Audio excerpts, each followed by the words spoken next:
नमस्कार, बड़ी खबर में आपका स्वागत है।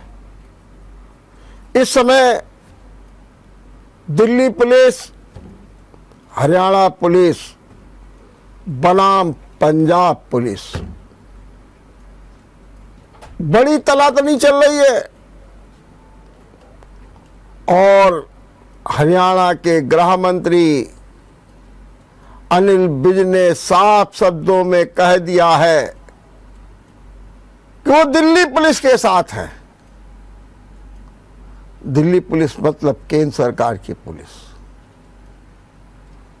और उन्होंने पंजाब सरकार पर आरोप भी लगा दिए। मामला क्या है? मामला यह है कि आज सुबह सुबह पंजाब पुलिस का एक दस्ता दिल्ली में भाजपा के प्रवक्ता तेजिंदर सिंह बग्गा के घर पहुंचा और तेजिंदर सिंह बग्गा को गिरफ्तार कर लिया। आरोप तो ये भी है कि उनके पिता को पंच मारा और तेजिंदर सिंह को घसीटते हुए ले गई। जैसे ही पंजाब पुलिस की यह सूचना दिल्ली पुलिस के कंट्रोल रूम में गूंजी, फिर क्या था, अधिकारी मुंह में हड़कंप मच गया, भाजपा नेताओं में हड़कंप मच गया। उन्होंने तुरंत आनन फानन में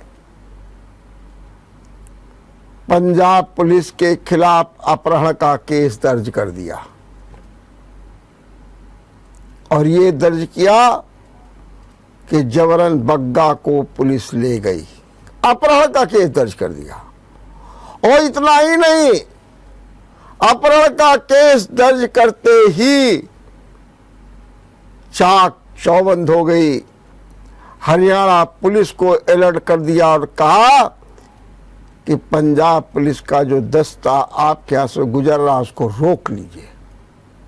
हरियाणा पुलिस भी पूरी तरीके से मुस्तैद हो गई और कुरुक्षेत्र में ये दस्ता रोक लिया गया और वहां के थाने में बग्गा है, पंजाब पुलिस है। दिल्ली पुलिस पहुंच रही है, मामला हरियाणा के कोर्ट में भी जा रहा है। सवाल क्या है? बग्गा पर एक साइबर क्राइम का मामला दर्ज है। उन पर आरोप है कि उन्होंने मुख्यमंत्री अरविंद केजरीवाल के खिलाफ अभद्र टिप्पणी की, आपत्तिजनक टिप्पणी की, लोगों को उकसाने का काम किया और इसी के तहत पंजाब पुलिस ने मामला दर्ज करके बग्गा को उनके घर से गिरफ्तार कर लिया। मामला तकनीकी रूप से गलत हो गया। आप किसी को गिरफ्तार करने दूसरे राज्य में जाते हैं तो वहाँ की पुलिस को बताइए, वहाँ के कोर्ट में पेश करिए, फिर उसके बाद ले जाइए। लेकिन यहाँ पर इस प्रक्रिया का पालन नहीं किया गया और तुरंत राजनीति भी गरमा गई। बीजेपी बोली कि अरे लगता है कि अरविंद केजरीवाल अब पंजाब पुलिस को हथियार बना रहे हैं। पहले कुमार विश्वास, फिर अलका लांबा और अब बग्गा। कुमार विश्वास ने भी बड़ी तीखी प्रतिक्रिया व्यक्त कर दी। अनिल विज का कहना है, जो हरियाणा के गृह मंत्री हैं, कि आपको दिल्ली पुलिस पर विश्वास नहीं है, भरोसा नहीं है और हम तो जो ये पंजाब की पुलिस और जो बग्गा है इसे दिल्ली पुलिस को ही सौंपेंगे। मतलब सीधा कि पंजाब पुलिस भी अभियुक्त बन गई है बग्गा को ले जाने में। आपने साइबर क्राइम का मुकदमा दर्ज किया होगा, लेकिन अगर आपने कानूनी पेश की प्रक्रिया इनका पालन नहीं किया तो आप भी कटघरे में खड़े होंगे। बहरहाल दिल्ली पुलिस, हरियाणा पुलिस एक और, पंजाब पुलिस एक हो।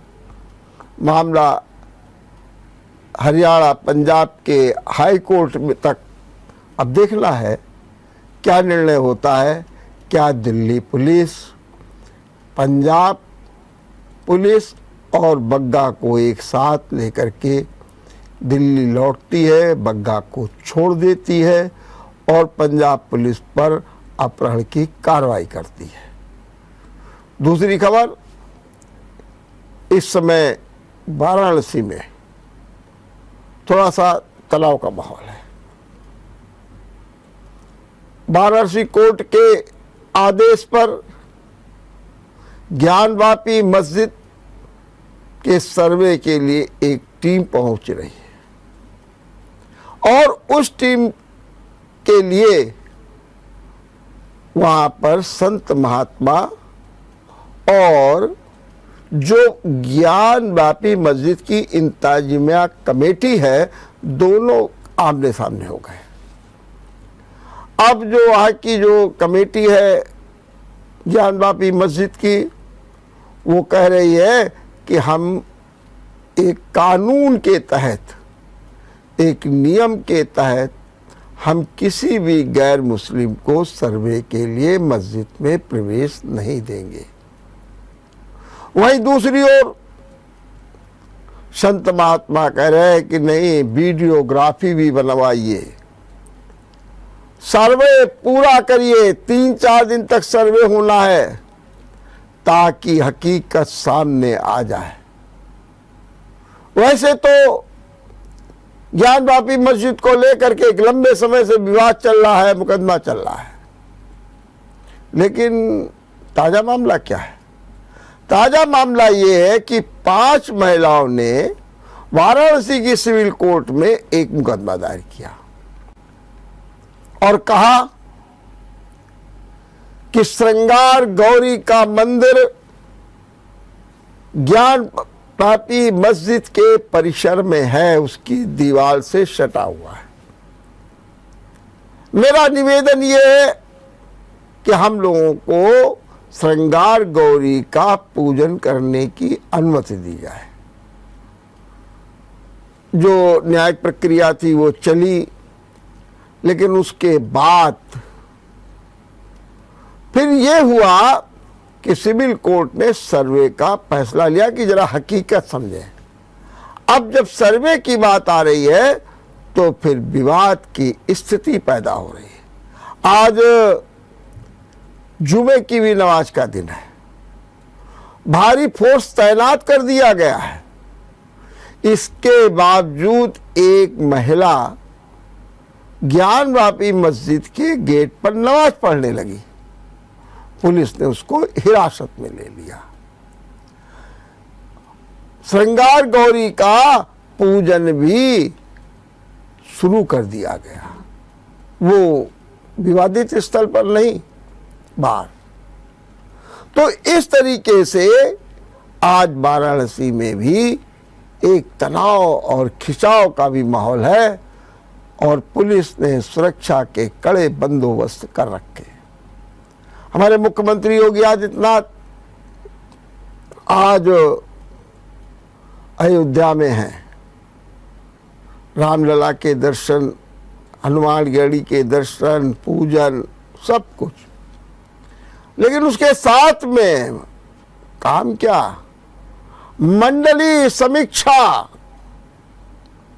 अयोध्या में मंदिर निर्माण में क्या प्रगति है, कहाँ हम पीछे चल रहे हैं, क्या होना चाहिए, योजनाओं का जो लक्ष्य है वो कहाँ पर है, टिका हुआ है, पूरी मंडली समीक्षा।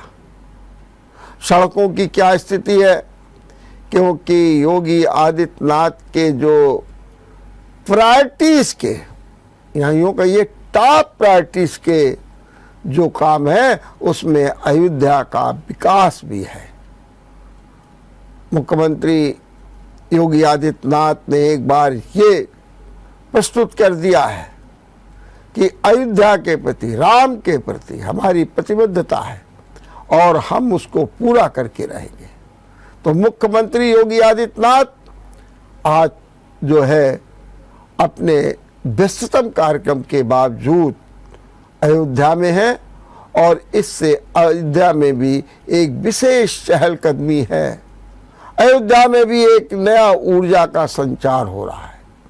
अयोध्या भी अपने पूर्ण वैभव की ओर बढ़ रही है। खबरें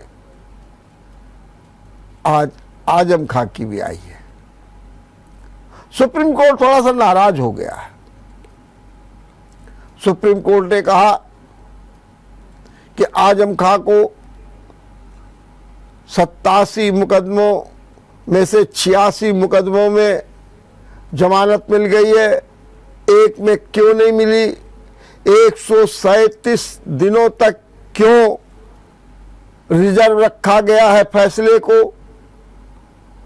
और सुप्रीम कोर्ट ने इसे गलत बताते हुए ये तक कह दिया कि देखिए, अगर समय पर फैसला नहीं हुआ तो हम दखल देंगे। माने सुप्रीम कोर्ट ने कहा हम दखल देंगे। और हाई कोर्ट में भी कल तक सुनवाई हुई है, क्योंकि राज्य सरकार ने कहा था कि हमारे पक्ष को सुना जाए, और उनके पक्ष को सुना गया। इसलिए आजम खां के मामले में सुप्रीम कोर्ट ने कहा कि अगर हाई कोर्ट सुनवाई नहीं करता है, फैसला नहीं देता है, तो हम 11 मई से सुनवाई करेंगे। मैंने ये भी बता दिया 11 मई से सुनवाई होगी सीधे तौर पर। और ये भी कहा कि बात तो साफ ये है कि जिस मुकदमे में जितनी सजा होनी चाहिए उससे ज्यादा दिन आजम खां जेल में है। तो फिर कौन सी बात है, वो कौन सा तर्क है, वो कौन से कारण है कि जमानत पर फैसला नहीं हो रहा है। फैसला क्या होगा ये तो बात की बात है, लेकिन फैसला तो होना चाहिए। सुप्रीम कोर्ट के इस रुख से साफ लगता है कि आजम खां के मामले में या तो हाई कोर्ट जल्द फैसला दे देगा, क्योंकि कल 3.5 घंटे तक सुनवाई हुई है, और या फिर 11 मई से सुप्रीम कोर्ट सुनवाई करके कोई ना कोई फैसला जरूर देगा। इस तरीके से एक नए न्यायिक प्रक्रिया के तहत आजम खां की उम्मीदें जगी हैं और लगता है कि वो जल्द जेल से बाहर आ सकते हैं। क्योंकि एक बात और साफ बता दें कि इस समय आजम खां को लेकर के उत्तर प्रदेश की राजनीति भी गरमाई हुई है। सबको इंतजार है आजम खां के फैसले का कि आजम खां सपा में रहते हैं कि नहीं रहते हैं, क्या होगा, क्योंकि इससे उत्तर प्रदेश में विपक्ष की राजनीति भी करवट बदलेगी। जल्द फैसला होगा। हम लेते हैं यहां एक छोटा सा ब्रेक। इलाहाबाद हाई कोर्ट ने आज साफ कह दिया लाउड स्पीकर बजाना मौलिक अधिकार नहीं है। यह कोई संवैधानिक अधिकार आपके पास नहीं है कि आप लाउड स्पीकर बजाइए, अजान करिए। इलाहाबाद हाईकोर्ट ने कहा, इसके बारे में कई बार आ चुका है फैसला, और इसी आधार पर उन्होंने एसडीएम के आदेश को चुनौती देने वाली याचिका को खारिज कर दिया। मामला था बदायूं जिले के तहसील बिशौली में नूर मस्जिद का। नूर मस्जिद के मुतवली इरफान ने एसडीएम को एक एप्लीकेशन दी कि अजान के लिए लाउड स्पीकर बजाने की अनुमति दे दिया है। एसडीएम ने तत्काल प्रभाव से एप्लीकेशन रिजेक्ट कर दी, मैंने अनुमति नहीं दी। तो हाई कोर्ट चले गए, हाई कोर्ट में अपनी दलीलें दी, कहा मेरा मौलिक अधिकार है। इलाहाबाद हाई कोर्ट ने कहा आपका कोई मौलिक अधिकार नहीं है और आपकी एप्लीकेशन खारिज की जाती है। माने एक बार फिर लाउड स्पीकर को सबसे बड़ा झटका लगा है। हालांकि हमारे उत्तर प्रदेश में तो लाउड स्पीकर उतर रहे हैं, सरकारी आंकड़े 54,000 जो लाउड स्पीकर है वो उतर चुके हैं। 60,000 की आवाज को कम कर दिया गया है। और सच बात तो ये कि लाउड स्पीकर के मामले में सुप्रीम कोर्ट का बड़ा आदेश है।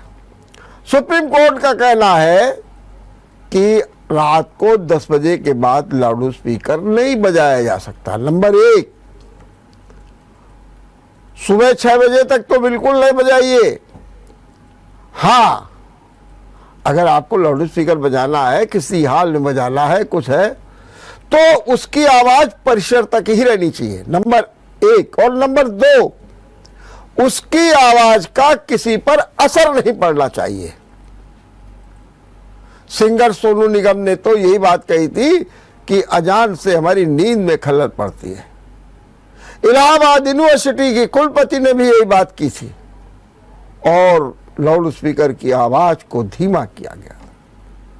एक बार फिर लाउड स्पीकर पर हाई कोर्ट का एक तरीके से देखा जाए तो डंडा ही चला के चलिए, कुछ नहीं, कोई सुनवाई नहीं, लाउड स्पीकर कोई मौलिक अधिकार नहीं। आइए आज कुछ साहित्यिक चर्चा कर ली जाए। आज कृष्ण के महाकवि सूरदास का जन्मदिन है। सूरदास जिनका जन्म 1478 ईस्वी में हुआ था। विवाद यह है कि कोई कहता है कि इनका जन्म हरियाणा के फरीदाबाद में हुआ था, लेकिन माना यह जाता है कि बांदा के रुनकता गांव में सूर का जन्म हुआ था। और सूर ने भगवान कृष्ण की लीला के तमाम पद गाए, बाल लीला के, और इस पर महाकाव्य रच गए। सूर सागर, सूर सारावली, एक नहीं कितने ग्रंथ हो। लेकिन एक बात ये भी है कि सूरदास जन्मांध थे, जन्म से अंधे थे। और यही कारण है कि उनको अपने परिवार में प्यार नहीं मिला। 6 वर्ष की आयु में घर छोड़ करके चले गए, लेकिन कृष्ण की भक्ति में ही गीत गाते रहे, कृष्ण की भक्ति में डूबे रहे सूरदास। चाहे उनका बाल्य वर्णन पढ़िए, चाहे उनका सगुण निर्गुण का वर्णन पढ़िए, चाहे उनके कृष्ण लीलाओं के और पद पढ़िए, सब में एक आत्मीयता, विश्वास, श्रद्धा, सब कुछ निहित है। और कथा ये है, देखिए समर्पण किसे कहते हैं। सूरदास जी भगवान कृष्ण की भक्ति में डूबे हुए थे और डूबे हुए भक्ति में वो एक कुएं में जाकर के गिर गए। जब कुएं में जाकर के गिरे तो भगवान कृष्ण ने देखा, अरे मेरे भक्त पर ये आघात हो गया। भगवान तो अपने भक्त की रक्षा करते हैं। तुरंत कृष्ण भगवान भी पहुंचे और सूर्य को कुएं से बाहर निकाला, और जैसे ही कुएं से बाहर निकाला उसके साथ में उन्हें नेत्र की ज्योति भी दे दी। सूरदास जी ने भगवान कृष्ण को घूर घूर करके देखा और कोई दिखाई नहीं दिया, केवल कृष्ण दिखाई दिए। माने कि जब ज्योति मिल गई तो कृष्ण को ही देखते रह गए। कृष्ण ने सूर्य से कहा, सूर्य तुम हमारी भक्ति में लीन हो, बताओ हम तुम्हें क्या वरदान दें। उन्होंने कहा, महाराज प्रभु मेरे दाता दीन बंधु, मुझे एक ही वरदान दे दीजिए।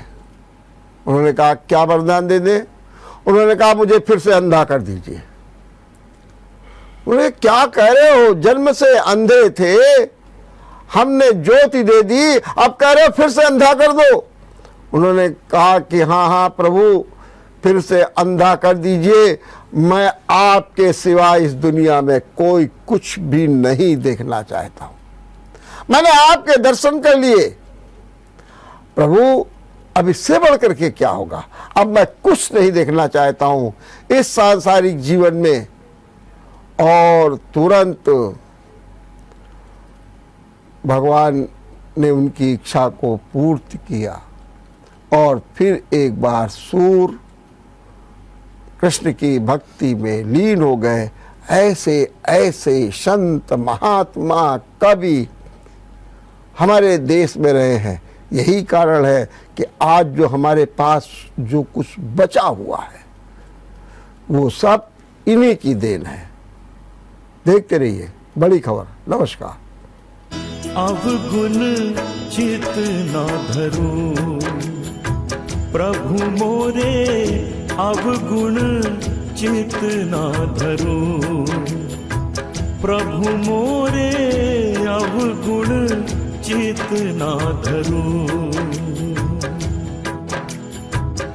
समदर्शी प्रभु नाम तिहारो, समदर्शी प्रभु नाम तिहारो, अपने पनहि करो अवगुण चित ना धरो। अगर आपको हमारा वीडियो पसंद आया हो तो हमें लाइक करें, सब्सक्राइब करें और ज्यादा से ज्यादा शेयर करें। और हाँ, बेल आइकॉन दबाना ना भूलें ताकि हर खबर का अपडेट आप तक पहुंचे तुरंत। आप हमें इंस्टा, ट्विटर और फेसबुक पर भी फॉलो कर सकते हैं। हमारी आईडी है @JMT News Flash।